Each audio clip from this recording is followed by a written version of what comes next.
Hello everybody and welcome back. Today is a very exciting day that I knew was going to happen here in the near future, but I honestly didn't think it would be this quick. As of today, July 21st, Tesla RoboTaxi has launched in not only Orlando, but also Tampa. I believe last month they launched in Miami, down in southern Florida, and then today they announced Tampa and Orlando rides were activated. So what we're going to do is we're going to go head up north to Orlando and take a ride in a Tesla RoboTaxi. Now for now, I'll show the map up here. The Orlando geofence is a very, very small area and not even technically in Orlando. I don't think it's kind of to the southeast if I'm not mistaken, but I'll show you the map here. So very small area. I'm sure there's a very limited number of cars right now, but it's launch day. Very exciting. I'm rocking my cyber cab hat. We'll kind of get into the difference between RoboTaxi and the Model Y network, and then the cyber cabs, full self-driving. We'll talk about all that. But for now, let's start heading up there and see if we can get us a RoboTaxi. All right, so like I said, at the moment, it's a pretty small geofenced area. I believe it's down here on Conway, southeast of Orlando. So we're gonna go ahead and head on over there in my lovely little Model 3 here. Now, we will be using self-driving here as well. I believe right now I am on, looks like right now I'm on 14.3.4. So pretty much it's the same software that they're using on these Model Ys for the RoboTaxi network. However, those are technically full self-driving unsupervised, while this is still considered self-driving supervised. Basically, that just means that the person in the driver's seat is still legally responsible for supervising in anything that happens in the car. However, once 14.3 hit, it's been pretty much perfect. I mean, everything is top notch. I believe right now I do have a software update. I think it's for 14.3.5. I'd have to go in the release notes and look, but I think that's what it is. So I'll be sure to update to that soon. Okay, unfortunately, it does look like a bit of a drive here. It's showing an hour and 7 minutes to where I want to go and start here. So the area is pretty much this little block here. So this is your west boundary, and then this is your east boundary here. And so it's just this whole section right there is the current geofence area. Now Waymo has actually been active in Orlando for a little bit, and I believe they cover most of the south side of Orlando here, even down to SeaWorld and Universal. Nobody has touched Disney yet. I don't expect any of these people to be operating on Disney property for at least the foreseeable future, but you never know, it could change. It's honestly crazy because, I mean, I use full self-driving every single day pretty much, and yet it still impresses me every time I drive. I mean, it's mind-blowing that it's to the point where you can just sit in your car and not have to stress about anything, especially here in Florida, where there's some horrible traffic a lot of times, and it looks like we'll be getting into some of that later on none other than I-4, the worst interstate of all time. But all it takes is one press of a button, or the button up here, and you're done. That's it. Nothing else. As you can see here, since 14.2, which is when they started tracking, I have done 90% of my driving on self-driving. That is 9.4 thousand miles out of the 10.5 I've driven since then, with my longest streak being 62 miles, and I've used it 52 days in a row. But so the 62 mile streak, that's like how long you've driven without disengaging full self-driving. And it would be much longer, but I honestly don't let FSD park. While it can park, I'm picky about my parking spots. Like, I want to park in a specific area, and it's gotten a little bit better to where you can kind of pinpoint where you want to park in the parking lot. But for me, it's just easier to park myself, so I would rather just do it. Otherwise, I think I would have a much, much higher streak. But full self-driving has driven me everywhere from on interstates from Oklahoma down to Florida. It's driven through the hills of Branson, Missouri. You know, Branson has a lot of those really windy, twisty, turny roads up in the hills and everything on the cliffside, and it did perfect over there. No issues at all. It can do back roads, it can do dirt roads. It doesn't have to have clear markings on the ground. It can navigate construction sites with ease. That's one thing that kind of blew my mind. Even the older versions of full self-driving, when we were back on version 13 still, it never had issues with construction zones. And I mean, that's one of the things that, like, I feel like Ice Robo was sometimes, is trying to figure out, okay, there's 4 billion cones on the road here. Like, where am I supposed to go? And it does perfectly fine every time. Nice little look at how much it can actually see there. And this visualization on here is not actually what full self-driving sees. This is just kind of a visualization that they use for the driver. But FSD can see way more than what's on the screen here. All right, as we're coming off of Bronson here and merging onto the lovely I-4, let's talk a little bit about what RoboTaxi is. Because a lot of people get kind of confused here, reasonably so, because the naming is kind of weird. RoboTaxi itself is the autonomous ride-hailing service similar to Uber or a taxi cab or something of that nature. It's the actual service itself, not the vehicle. So you download the RoboTaxi app and then you order a RoboTaxi to come and pick you up and take you to wherever you are going. Now, at the moment, RoboTaxi uses Model Y, so the standard Tesla Model Y that anybody can go and buy. The only difference is they have a few upgrades. They have camera washers attached, which is basically just like a little sprayer that sprays windshield wiper fluid onto the side cameras to help keep those clear, and then the rear camera as well. And I want to say there's one more thing that they have, but I can't remember it, so maybe not. But they use Model Ys. Most of the time, those are completely unsupervised cars, meaning you get in the car and there's nobody in there. However, in, I believe, Bay Area and Houston, they are still using a supervisor to ride along in the cars. So when you get in, there will be a Tesla employee sitting in the passenger seat of the Model Y, and the driver's seat will remain open.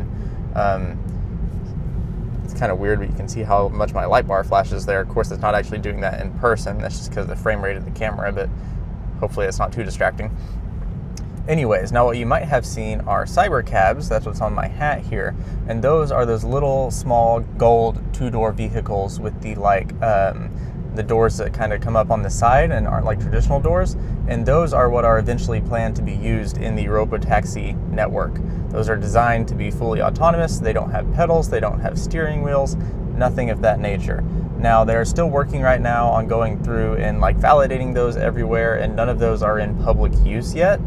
I would imagine this can be a by the end of the year thing that we start seeing those pop up here and there. They are supposedly going to be able to be bought by consumers, and then you can use them as your own personal chauffeur, or you can like send them out to act as an Uber on your behalf, kind of, to where they're going to earn you passive income. I think that's a long ways away, but I do think that we will see these cyber cabs giving public rides by the end of the year. Right now, they're going around and testing those on roads. They have, it's actually really funny, they have a Cybertruck steering wheel so that they've rigged into them to use for testing and all that. So I think that they're pretty close, but that is the difference. Cyber cabs are the golden cars, and then RoboTaxi is the network itself that is currently using Model Ys on full self-driving unsupervised. I just passed a Waymo at the last intersection there. I wish I would have got it on camera. Hopefully we passed another one so I can show you guys, because it's kind of ridiculous. The Waymos are so over the top. They're covered in LiDAR sensors. They look ugly. And it's like yet they're still not as reliable or as nice as a RoboTaxi, which is literally just a consumer Model Y with the only thing added being camera washers.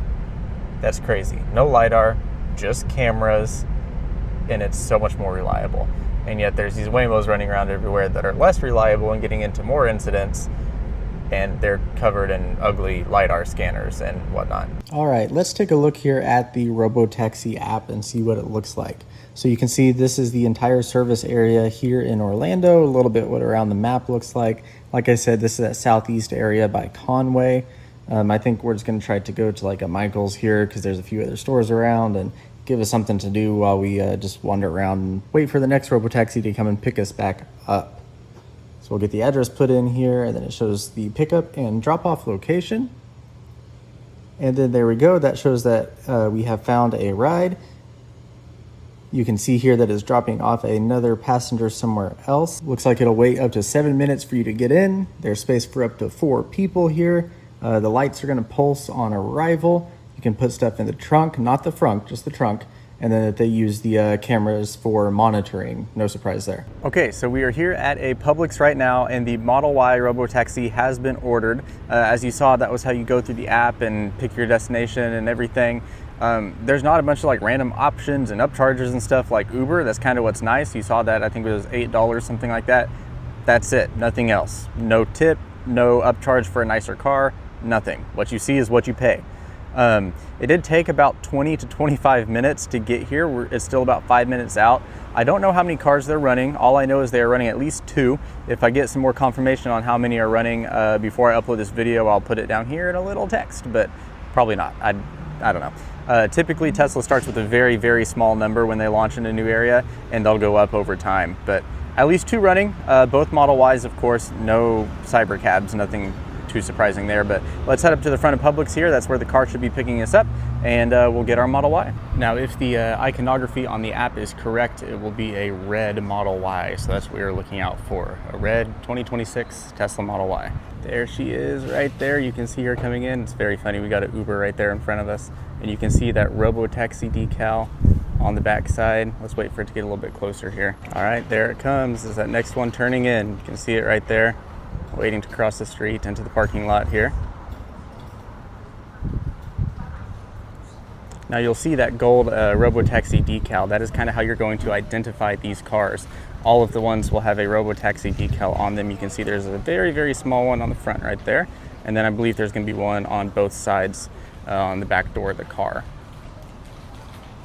Look at it. Nice and clean, beautiful. It's that ultra red color.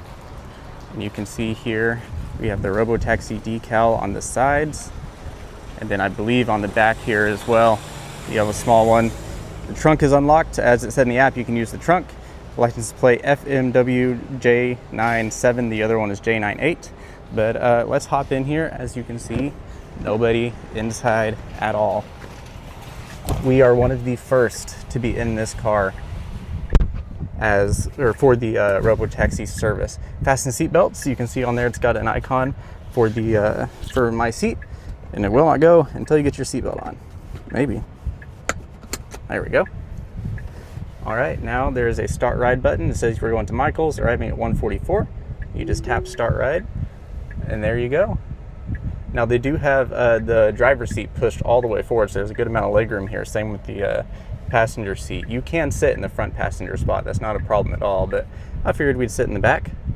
Just like any Tesla, you have a screen here in the back that you can use for media, Spotify, Apple Music, and I believe that my Apple Music should be synced here because it's on my Tesla account. Maybe.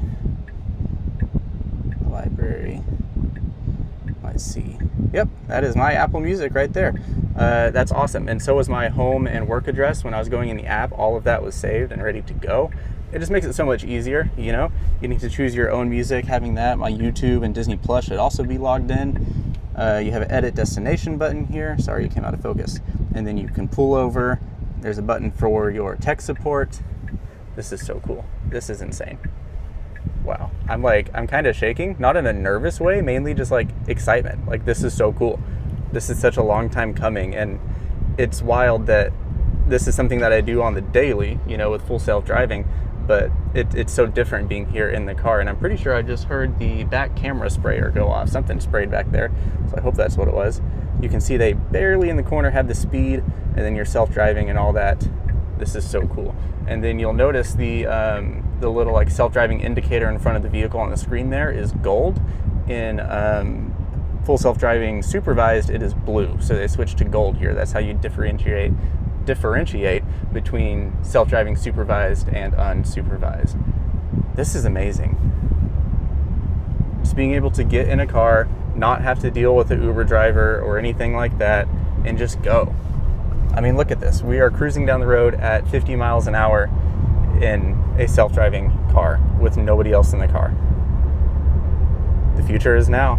You gotta love it. I mean, it's mind-blowing. You also do have 2 USB-C ports back here that you can use down there to charge your phone or whatever. Like I said, you can use the trunk. Plenty of trunk space here in a Model Y because you got a sub-trunk as well. So if you're coming from the airport or something like that, you got plenty of space for your suitcases. Of course, you can't go to the airport yet, at least here in Orlando. I believe the Bay Area just got access to that airport there. Funny enough, we're coming up right by a Tesla dealership here. We're driving by its home. Does it show the car's battery percentage? It does not. That's interesting. So no battery percentage indicator on the screen. I guess that makes sense. I mean, the car knows when it needs to stop and go and charge. No reason for the passengers to know. I feel like it would just stress some people out, you know, and get range anxiety. But here's this little fella's home. Tesla, I said dealership before. As you might know, Tesla doesn't really have dealerships. This is your service and delivery center. But wow, this is awesome. So hopefully it doesn't take too long to get another one once we get to the store here. I just picked Michael's because there was several stores there that I could wander around in a little bit and not get too bored if I have to wait on a new one. But this is awesome. We're just going to keep this rolling the whole time. I think it's only 2 more minutes, so why not just have one long take here? But this is crazy. Like I said, all your apps are here and they're all synced from your Tesla account, whether that's Apple Music. I don't have Spotify, but like my Disney Plus, my YouTube, Netflix, all of that would be in here. Of course, you have your climate controls just like in any Tesla. Man, these roads on this side of town are terrible. I noticed that when I was driving too. Potholes everywhere and they're so bumpy. I want to know what the self-driving profile is set on. We were going 49 and a 45, so I'm going to guess that it's in standard or maybe chill. And I think that's probably the safe place to put it here. I don't think you should be going above standard. I would not be surprised if chill is kind of where they keep the RoboTaxi network for a good while. Maybe in the future they'll let you go in and change your speed profiles, but I don't see that happening. But you can see, of course, your steering wheel is still moving. This is not a steer-by-wire vehicle like the Cybertruck is. So, to my knowledge, it'd be physically impossible to not have that steering wheel move. Same with your pedals, I'm going to believe.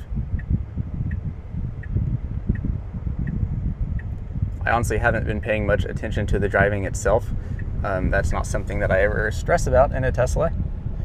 It drives perfectly fine and can handle all of the traffic or any weird edge cases with ease. So I kind of forgot that I should be watching for that stuff because this is something new. Looks like we got a Michael's, a Home Good, Ross, and a theater. Worst case scenario, let's go see a movie. Why not? Got to always stop here. We did beat this Odyssey, so we should be going before them. Let's see. Nope. Okay, she's going to let them go first. Not an issue there. Let's see what she does here in the parking lot. I would assume it's not going to park. It should be going up to the drop-off area at the front of the store, just like it did over at Publix. Make sure to gather your belongings, it says.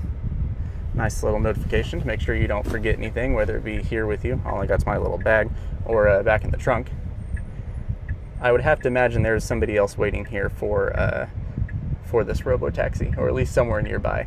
I mean, right now it's kind of all the influencers and stuff coming out to make some content and check these things out. Can't say anything about it because I'm doing the same. But it's just so cool. Like, this is... It's crazy. Truly so futuristic.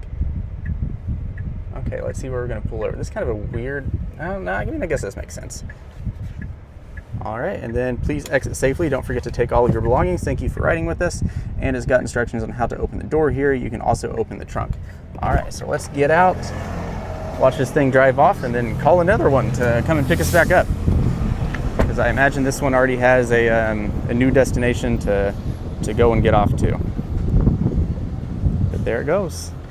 See how long it takes for it to drive away. It might wait until I walk away just to make sure that I'm not waiting on... or that I'm not getting anything out of the trunk or anything like that. It's still got its hazards on. Okay, it just turned them off. So I imagine it's going to be heading out now. There it goes. Wow. I'll have to pick up the next person. That's crazy.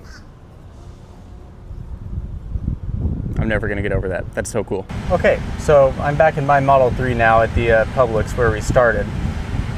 I ended up waiting like 45 minutes and could not get another RoboTaxi.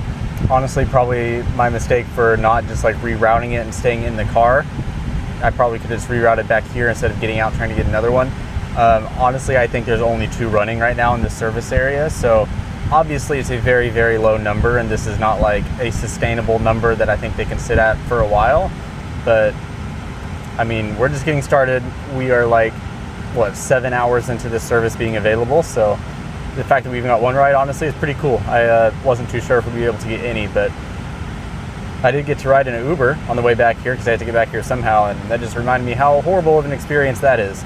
that was about $5 more for the Uber for a much worse experience in a Toyota Tacoma with a decent driver, but not good, and a funky smell in the car. So I will take a driverless Model Y any day of the week over that. Just hopefully we can see it expand here in the near future. I'm gonna look real quick and see if I can happen to get one more real quick that I can just reroute to get back here once I leave. If not, not a big deal, but I wouldn't mind doing one more just to see if I get a different license plate number to see if there's more than 2 cars or not, but we'll find out. Okay, well, no luck on getting another one here, so I think the word's gotten out a little bit wider to the general public, and so a lot of people are probably trying to get rides right now, so I think that's gonna be it. Overall, incredible. Like I said, I will take a driverless Model Y on full self-driving over an Uber any day. Cannot wait to see this expand to more parts of Orlando and to more vehicles, which of course they desperately need right now. I think that the Houston area, is it Houston? Either Houston or Dallas Fort Worth, one of those areas is up to like 60 in their network there. So it's definitely happening. I mean, slowly but surely we're gonna get there. So let me know what you guys think. Would you take one of these? Have you ridden in one before, or a Waymo or anything like that? Great experience all the way around. I mean, it's just so seamless right now, other than the wait, having to wait for one. Once you actually get one, it's perfect, it's amazing. But for now, that's gonna be it. We'll definitely come and check out if we get some more in the area soon, or if we start seeing cyber cabs pop up. They are testing cyber cabs around here, like I said, so hopefully we'll see them soon. And I'll be sure to come make another video as soon as we can actually ride in a cyber cab. So for now, thank you all so much. Subscribe, give the video a like, it helps out a lot. I'll see you in the next one.